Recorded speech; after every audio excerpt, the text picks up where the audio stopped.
কানাইয়া গাজীপুরের মধ্যে অন্যতম সুন্দর জায়গাগুলোর একটি। গাজীপুরের মধ্যে যতগুলো সুন্দর জায়গা আছে, কানাইয়া বলা যায় তার মধ্যে অন্যতম। বিশেষ করে বর্ষাকালে মূলত এই জায়গাটির সৌন্দর্য আরও বহুগুণে বৃদ্ধি পায় এবং সবুজ শ্যামলে সেজে ওঠা প্রকৃতি দেখতে প্রতিনিয়তই বিভিন্ন লোকজন এখানে ভিড় জমায়। স্বচ্ছ পানি এবং বলা যায় সবুজ শ্যামল প্রকৃতি এই জায়গাটিকে আরও সৌন্দর্যমণ্ডিত করে তোলে এই বর্ষাকালে।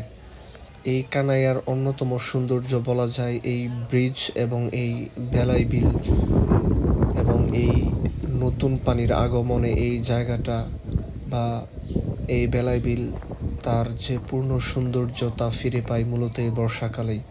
এবং মনে করা হয়ে থাকে এই বেলাই বিলের আসল যে সৌন্দর্য তা প্রস্ফুটিত হয় মূলত এই বর্ষাকালেই। এবং এই বেলাই বিল দেখার জন্য প্রতিনিয়তই বিভিন্ন জায়গা থেকে বিভিন্ন লোকজন তার পরিবার পরিজন নিয়ে এখানে ঘুরতে আসে।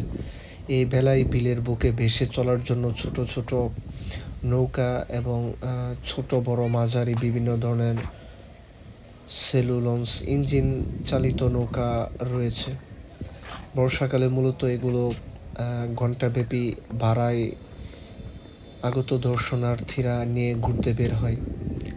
এই বেলাই বিলের মাঝখান দিয়ে কাঁচা পাকা ইটের যে রাস্তা বয়ে চলেছে তা বলা যায় যে অন্যতম একটা সৌন্দর্য এবং প্রশান্তির রাস্তা বলা যায় এই রাস্তাটিকে। এবং এই রাস্তাটির মাধ্যমে দুপাশের লোকজনের যোগাযোগ ব্যবস্থার সমন্বয় ঘটে থাকে।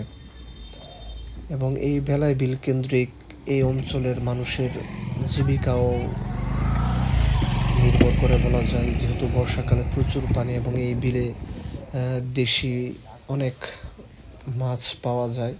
এবং যখন এই বিলের পানি শুকিয়ে যায় তখন মূলত ধান আবাদের জন্য কৃষকগণ এই বিলকে চাষাবাদের উপযোগী করে তোলে। তখন খুব একটা পানি থাকে না বলা যায়। এই কানাইয়া ব্রিজ থেকে নামলেই হাতের বামে একটি রাস্তা এবং ডানে একটি রাস্তা। এই বামের রাস্তাটির দুপাশে বিভিন্ন কড়ই গাছ এবং বিভিন্ন ধরনের গাছ, যার ফলে এই রাস্তাটা অনেক বেশি ছায়াযুক্ত। এবং এইখানে বলা যায় যে যখন তীব্র তাপদাহ এবং রোদ তা থেকে রক্ষার জন্য কৃষকরা তখন এই জায়গাটিতে আশ্রয় নিয়ে থাকে। এবং এইখানে যে কৃষ্ণচূড়া গাছগুলো রয়েছে, যখন এই ফুলগুলো ফুটে তখন এই রাস্তাটা বা এই জায়গাটার সৌন্দর্য আরও বহুমাত্রায় বৃদ্ধি পায়। তখন বলা যায় যে এই কানাইয়ার অন্যরকম একটা সৌন্দর্য তখন অবলোকন করা যায়। তো এই রাস্তা দিয়ে হাঁটলে যে কারোই মনটা আসলে ফ্রেশ হয়ে যাবে এবং গ্রামের যে একটা অনুভূতি তা মূলত এই কানাইয়া আসলে পাওয়া যাবে। এবং এই জায়গার মানুষের নির্ভেজাল জীবনযাপন এবং মানুষের চলাফেরা যে কাউকে মুগ্ধ করবে। এবং জায়গাটা সত্যি খুবই সুন্দর এবং এই জায়গাটিতে প্রচুর পরিমাণ বাতাস রয়েছে। প্রকৃতির যে আবহাওয়া এবং প্রকৃতির যে অন্যরকম সৌন্দর্য তা এই জায়গাটিতে আসলে যে কেউ অনুভব করতে পারবে। এবং এই বিলে অনেক মানুষের জীবিকা নির্ভর করে বলা যায়। যখন বিলের পানি শুকিয়ে যায় তখন এই বিলের মধ্যে বিভিন্ন ফসলের চাষ করা হয়। এবং যখন পানি আসে তখন মূলত এইখান থেকে মাছ ধরার মাধ্যমে অনেকেই জীবিকা নির্বাহ করে থাকে। এবং এই বিলটা পুনঃখননের ফলে একপাশে নতুন পানি এবং যে আদি রূপ তা অনেকটা ফিরে পেয়েছে বলা যায়। তো এই বেলাই বিলকে কেন্দ্র করে বিভিন্ন ছোট বড় গল্প বিভিন্ন জায়গায় প্রচলিত আছে। এবং কালীগঞ্জের একজন বিখ্যাত লেখক উনি এই বেলাই বিলকে নিয়ে বিভিন্ন ধরনের উপগাথা লোকগাথা বা বিভিন্ন গল্প উনি লিখেছেন।